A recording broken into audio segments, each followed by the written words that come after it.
किनारे पलटा, चालक की दबकर हुई मौत।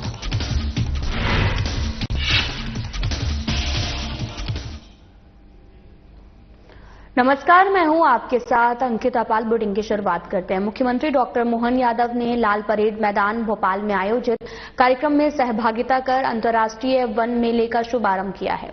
इस अवसर पर मुख्यमंत्री डॉक्टर यादव ने विघ्न हर्बल के लोगो एवं विघ्न हर्बल वेलनेस किट का विमोचन किया।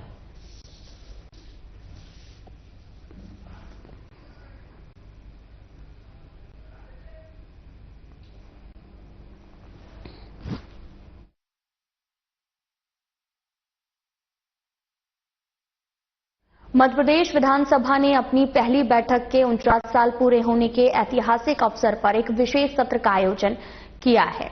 ये दिन राज्य की लोकतांत्रिक यात्रा में एक महत्वपूर्ण मील का पत्थर है और सदन में एक प्रदर्शनी लगाई गई जिसमें राज्य और विधानसभा के शानदार इतिहास को दिखाया गया है। राज्यपाल मंगू भाई पटेल ने सत्र शुरू होने से पहले प्रदर्शनी का उद्घाटन किया है।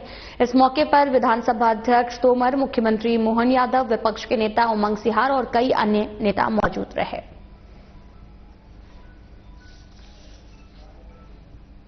सेवड़ा जिला दतिया के विधायक प्रदीप अग्रवाल जी उपस्थित है, सामने है हमारे साथ। बात करेंगे। सर, जिस तरह से विधायक जी आज का सत्र है, बड़ा गौरवशाली दिन है। 10 साल बाद ये एक दिवसीय सत्र आया है, क्या यादें ताजा हुई हैं? प्रदर्शनी लगी है, कुछ ऐसे चित्र जो आपके मन में आपने देखे होंगे बहुत सालों पुराने, और क्या कुछ सत्र में आपने बात की? मेरे पिताजी भी 1972 में मध्य प्रदेश से विधायक रहे हैं। उस समय वो पुरानी विधानसभा हुआ करती थी, तो मैं उन चित्रों में उनकी यादों को भी खोज रहा था और उनके जो 72 से 75 के जो किस्से थे वो मुझे इसमें देखने को मिले।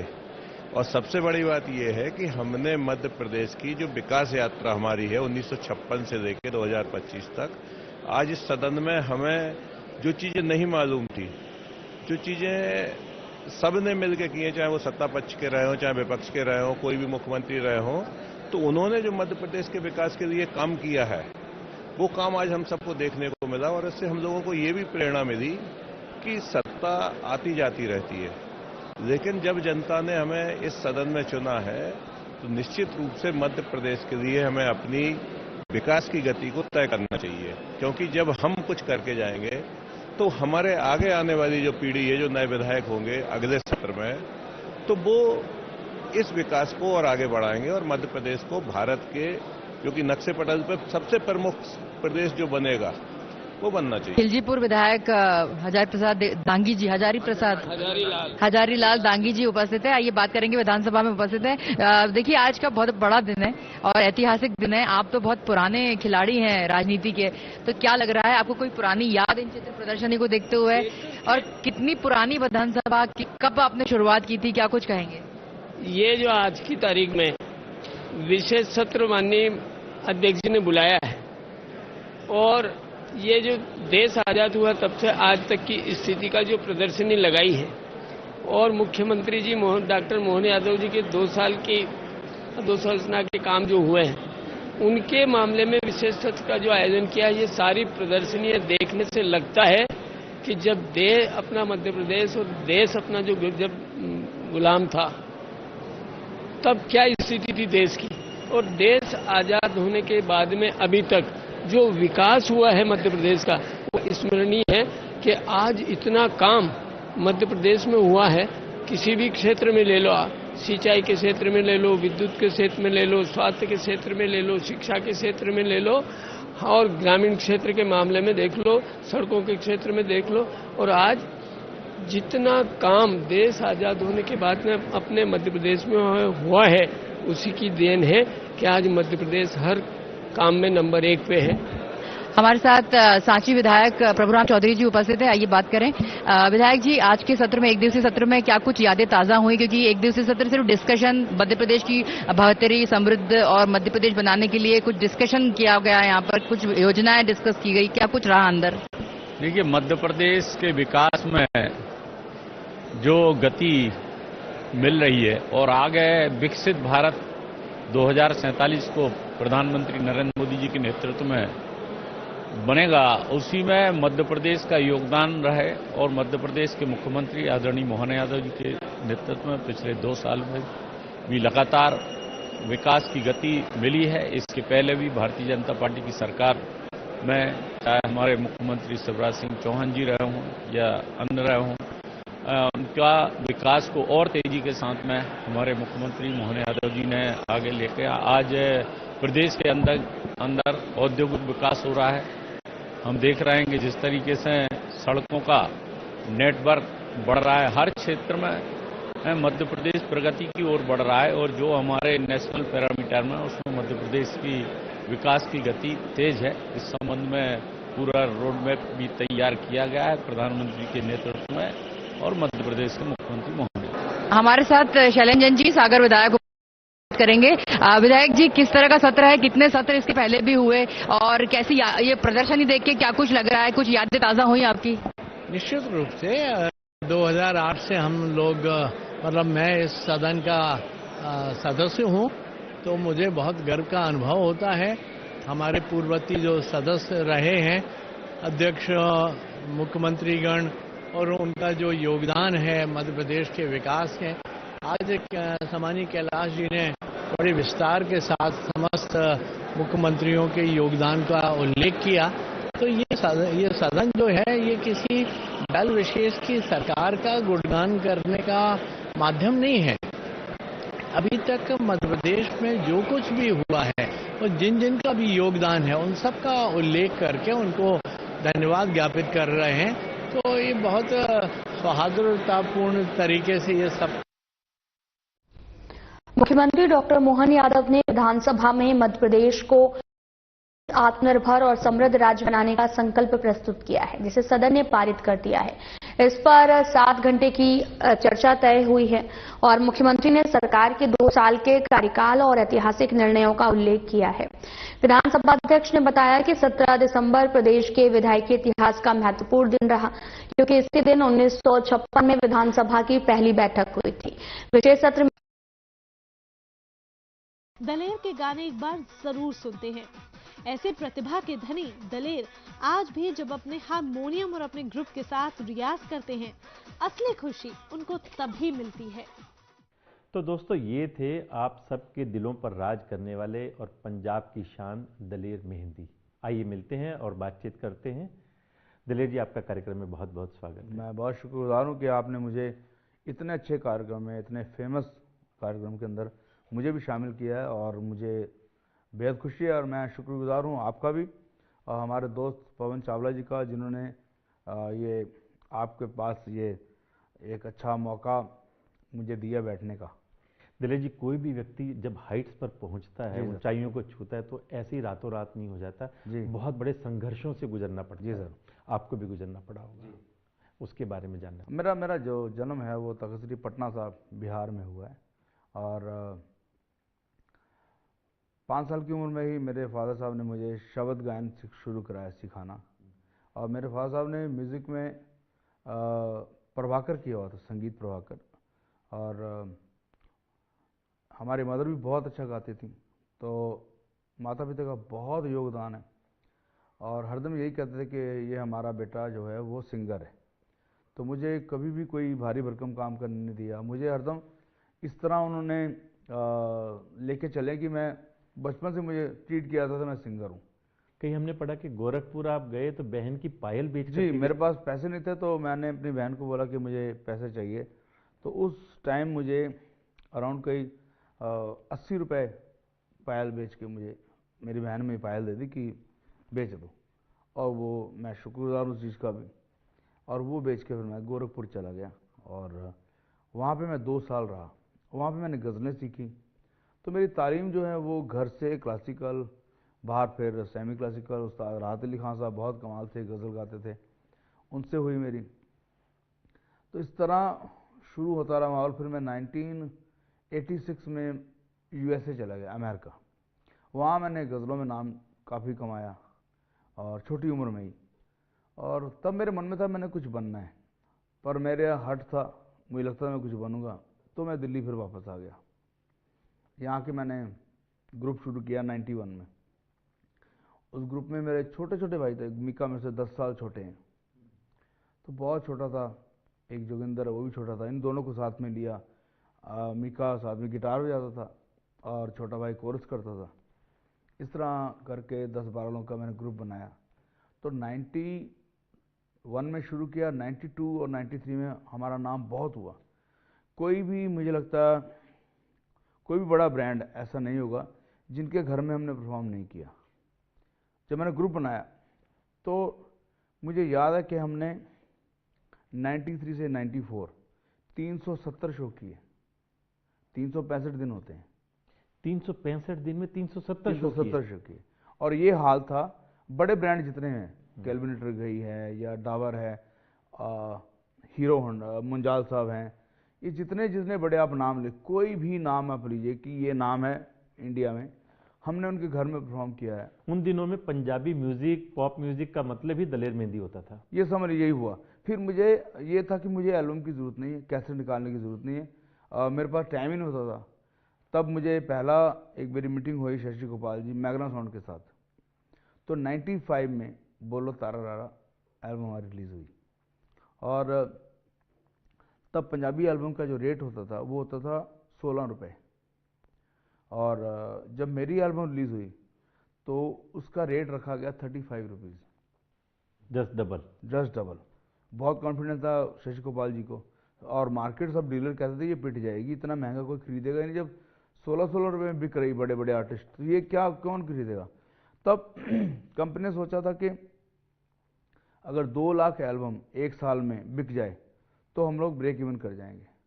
आप यकीन कीजिएगा कि 2 lakh album with in 2 month सिर्फ साउथ में बिक गई। वेरी साउथ में, वो भी साउथ में बिक, not in Punjab but not Punjab. Very good. तो कंपनी बहुत, क्योंकि ये क्या चक्कर है कि बिल्कुल साउथ में जाके इतनी हिट होना, और सारे बैरियर तोड़ दिए। और अराउंड कोई 25 लाख एल्बम बिकी होगी। और फिर वहाँ से पहला मेरा ब्रेक मुझे जो मिला। और मैं पहला खुशनसीब हूँ कि कश्मीर टू कन्याकुमारी जितनी भी लैंग्वेज हैं, हर लैंग्वेज में, हर घर में कोई शादी ब्याह पूजा पाठ हो तो तारा रारा बजती थी।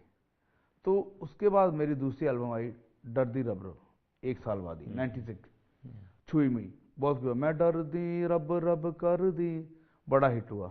वो इतना गाना हिट हुआ, एल्बम हुई कि मुझे फ़ोन आया बच्चन साहब का दिल्ली में। तो मैं ऐसे घूम रहा था तो उन्हें फ़ोन आया कि हेलो, मैं अमिताभ बच्चन बोल रहा हूँ और मैं आपके साथ काम करना चाहता हूँ, क्या आप मेरे साथ काम करेंगे। Very good.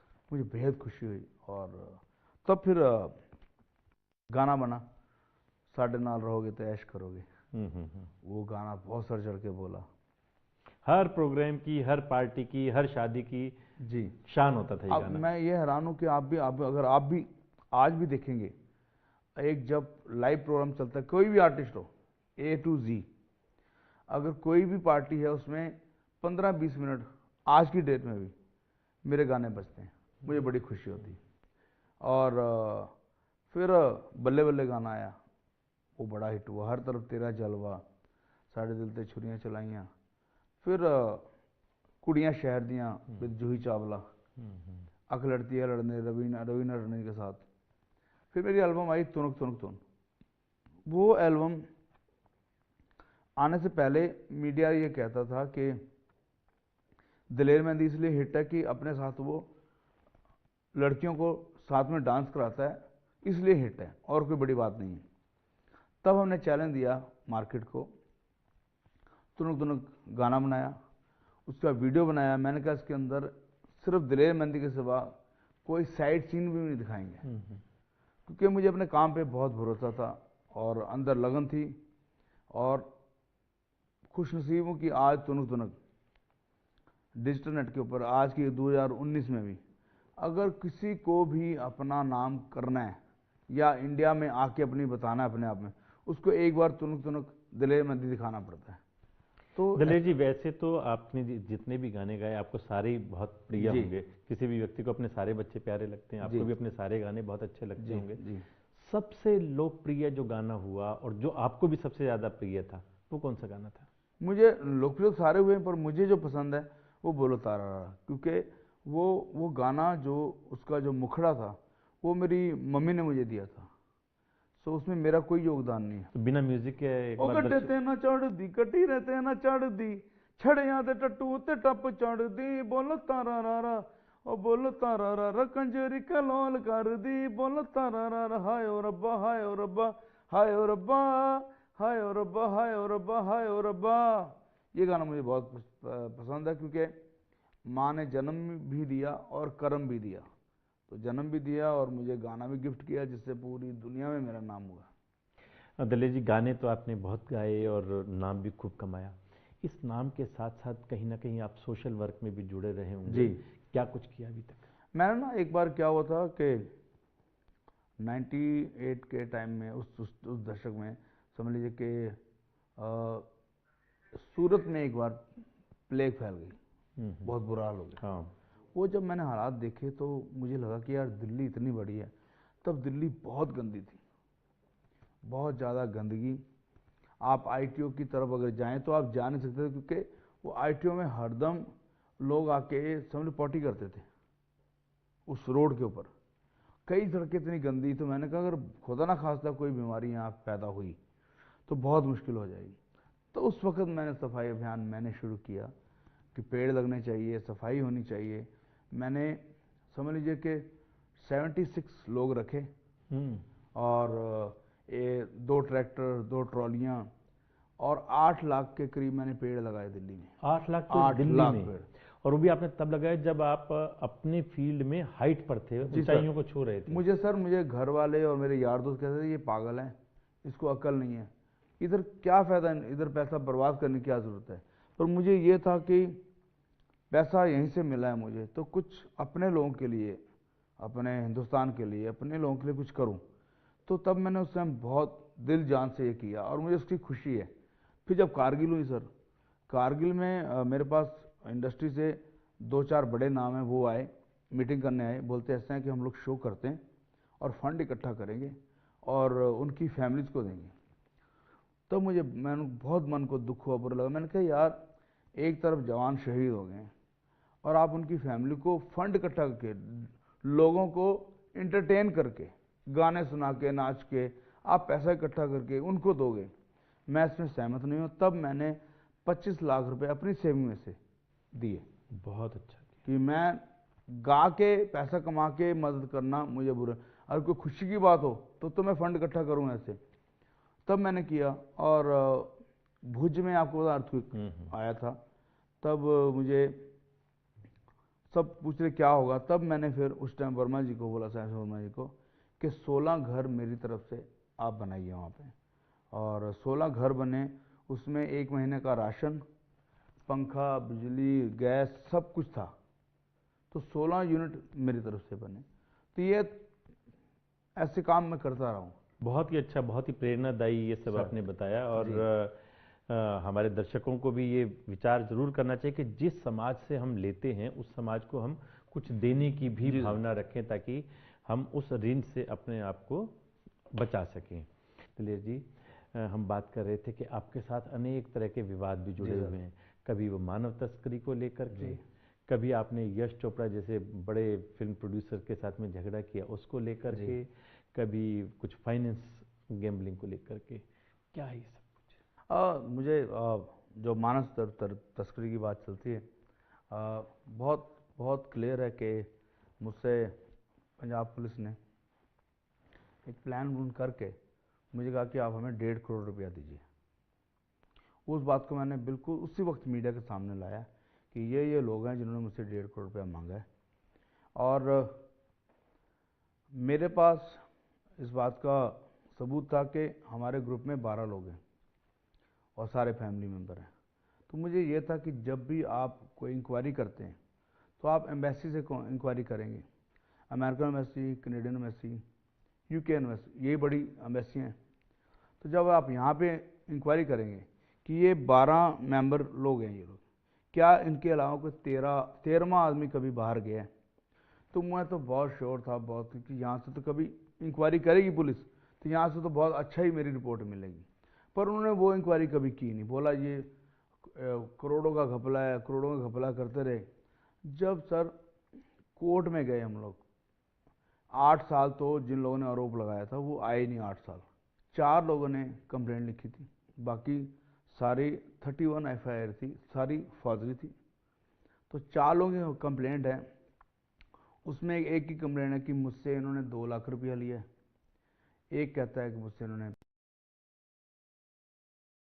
क्योंकि समय विगत 2 माह से हम इसका विरोध कर रहे हैं। ई अटेंडेंस में कई विसंगति है जिनको लेकर हमने सरकार से बार बार आग्रह किया, उसमें जो विसंगति है वो दूर की जाए। हम लगाने से इनकार नहीं कर रहे हैं, हम ये कह रहे हैं कि पोर्टल की जो विसंगति है उनको दूर की जाए।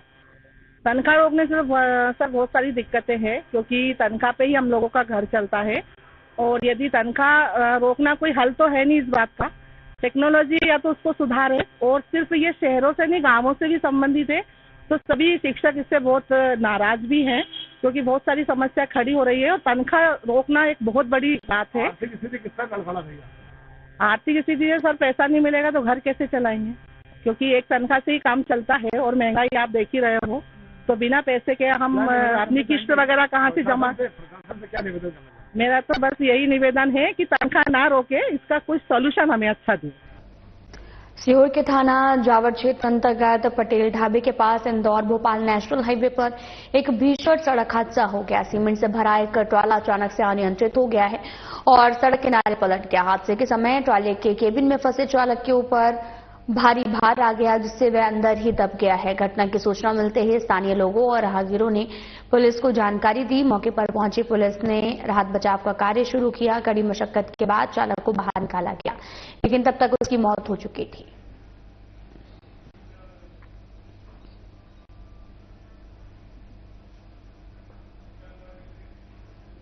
IRSF नेशनल रोप स्कीपिंग चैंपियनशिप का आयोजन किया गया है, जिसमें देश की लगभग 20 टीम में महाराष्ट्र, MP, दिल्ली, UP, हरियाणा, पंजाब, केरल, कर्नाटक, तेलंगाना, गुजरात, गोवा, पुडुचेरी और छत्तीसगढ़ जैसी टीमों ने हिस्सा लिया है। रोप स्कीपिंग एसोसिएशन मध्य प्रदेश के महासचिव इमाम बख्श सौदागर एवं MD संदीप राठौर भोपाल ने आगे जानकारी देते हुए बताया कि मध्य प्रदेश की टीम से कुल 40 खिलाड़ियों ने भाग लिया, जिसमें से 27 बालिका, 13 बालक शामिल रहे और कई खिलाड़ियों ने अपनी आयु वर्ग में उत्कृष्ट प्रदर्शन करते हुए 10 साल बालक में अली ने स्वर्ण पदक जीता है। 14 साल के बालक कबीर यादव ने एक सिल्वर, मोहम्मद जैश कुरैशी ने सिल्वर और एक ब्रॉन्ज मेडल, शौर्य यादव ने गोल्ड मेडल अपने नाम किया है।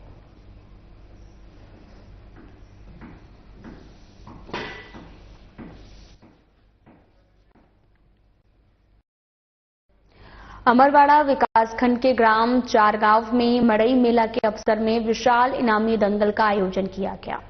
दंगल में छिंदवाड़ा, सिवनी, बैतूल, बालाघाट, ग्वालियर, भोपाल, इंदौर के साथ साथ हरियाणा और पंजाब के आए पहलवानों ने अपनी कुश्ती का कला प्रदर्शन किया। प्रदीप पहलवान, अमित पहलवान, छोटू पहलवान, अनूप, शिवशंकर, अर्पित ने काफी ज्यादा सराहनीय पहल की और क्षेत्रीय विधायक राजा कमलेश शाह की ओर से दंगल समिति को 5,000 रुपए की सहयोग राशि दी गई और प्रतियोगिता में 25,000 की इनाम राशि की शेरे दंगल कुश्ती सौरभ पहलवान पंजाब और मांगेलाल पहलवान प्रयागराज के मध्य संपन्न हुई।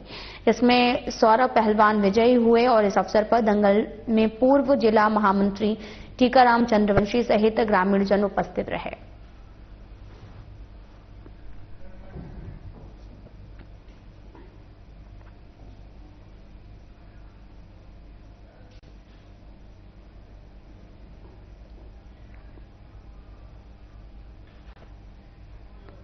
कृषि उपज मंडी सीहोर में सहकारिता विभाग, जिला सहकारी केंद्रीय बैंक, जिला सहकारी संघ सीहोर के संयुक्त तत्वाधान में 2 दिवसीय सहकारी प्रदर्शनी का शुभारंभ किया गया, जहां पर मुख्य कार्यपालन अधिकारी जिला सहकारी संघ सीहोर द्वारा फीता काटकर और मां सरस्वती के समक्ष दीप प्रज्वलित करके सहकारी प्रदर्शनी का शुभारंभ हुआ।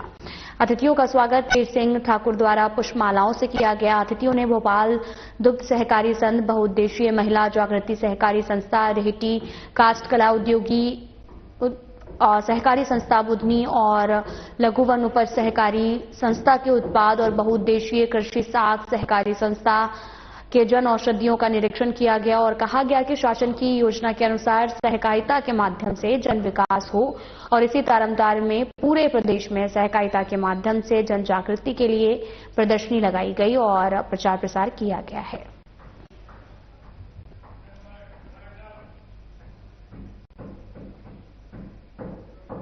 फिलहाल बुलेटिन में इतना ही। नमस्कार।